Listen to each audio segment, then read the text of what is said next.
Join me on this journey of personal growth, spiritual enhancement, and living an epic life. Our guest today, Javier Peña. Javier's leadership journey began in 1997 when he was hired to lead a choir of individuals with mental and physical disability who had never sung or played instrument before. They defied all expectation and transformed into a dynamic performing band. Their remarkable story was captured in the award-winning film For Once in My Life, now streaming on Amazon Prime. The film was selected by the U.S. State Department for worldwide screening and led to an invitation to the White House. After 15 years with this group, Javier discovered that music reveals powerful leadership principles that transcends traditional boundaries. From this insight, he created Leading in Tune, a leadership development program integrating leadership and music principles rooted in neuroscience research on music and the brain.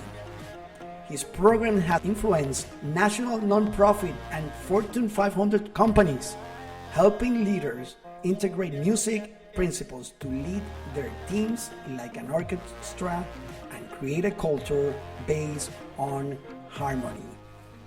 Help me welcome Javier Peña. Thank you for having me. It's a pleasure to be here with you, Luis. Thank you. Because sometimes we have a dream in our minds, and a part of that dream we want that we think in a logical way that the dream is going to be accomplished in this way. We have a mental process. If I do A, I get to B, and then to C and Yeah, D. yeah. But many times, and sometimes, those dreams don't come in a way that we expect, Comes in a mystery way.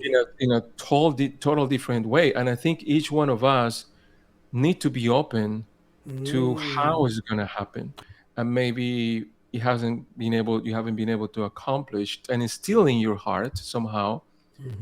What if you reimagine how that dream is going to be? What if there is a different way that you are totally not expecting? Not I think the most important thing is to know not what you are missing, but what you have. What do you have in your hand? A lot of people in the corporate world, they think that their instrument is their degree or their title.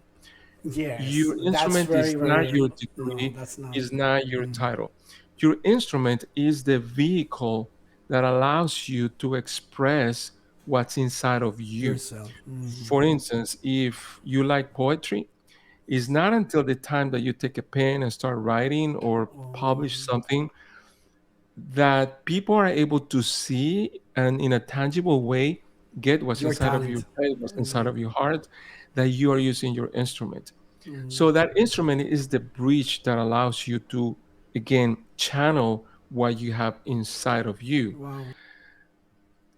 When people are facing challenges at work, when people face challenges at work because they want more executive presence, or they want to learn how to delegate, or whatever the case might be that they're looking for to improve, what happened is, what I discovered is that many times this goes, the root of the issue is connected to a dissonance that was not resolved, to a dissonance in that person's life that it was not resolved in a proper way, whether it was some sort of trauma in the past or whatever it was.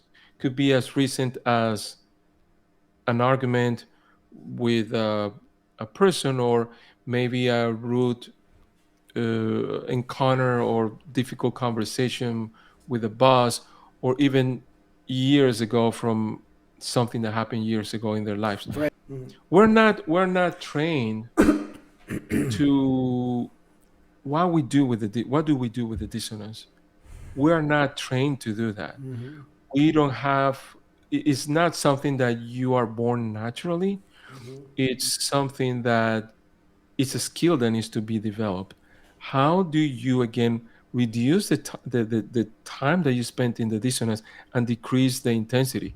What happened is interesting because when when I call a dissonance that hasn't been resolved is some sort of relationship that happened in the past that is still there, is still operating inside of you. You may don't have the cognitive awareness that is there, but is running your Subconscious, life.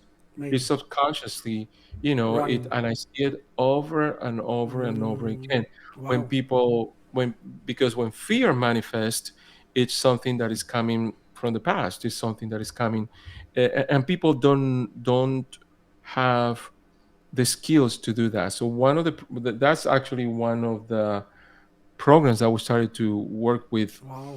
That's good. our Very coaches and interesting. people that we coach is that we have a program that is called Let Go with a Melody, which is how to release that unresolved dissonance in a way that is safe, that doesn't require talking to anyone other than yourself, and using the healing power of music Healing to power. release whatever needs to be released from your system.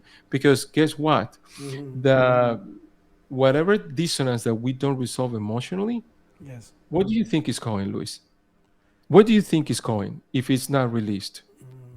It's going to be like a pressure cooker, I would say. Like when it It's explodes, going explode. into your body. Going It's going inside. into your body. I have a book Could be a here. disease later, right? Could be a Well, cancer. absolutely. There is a great book, and I highly recommend it.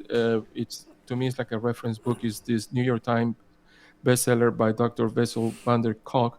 The Body Keeps the Score, and Wow. he Keeps the studied score. people. Oh. The body keeps the score. He studied people for 30 years that suffer from trauma, and then what's amazing is that when trauma is not resolved, with and I call it the dissonance that is not resolved, it stays in your body.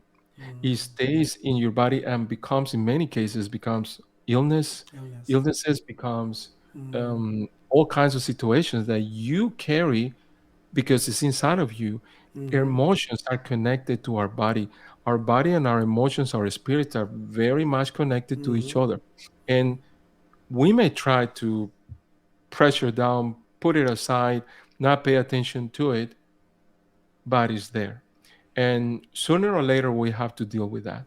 It's better to deal with that sooner than later. I hope everyone had value in today's podcast with Javier Peña. It was so much. I had so much. And I hope to see you guys in the next one. Say hi, bye. Javier. Bye. Thank you so much for having me, and thank you for the time, the invitation, and your audience as well. It was a pleasure being with you today. Thank you. Appreciating.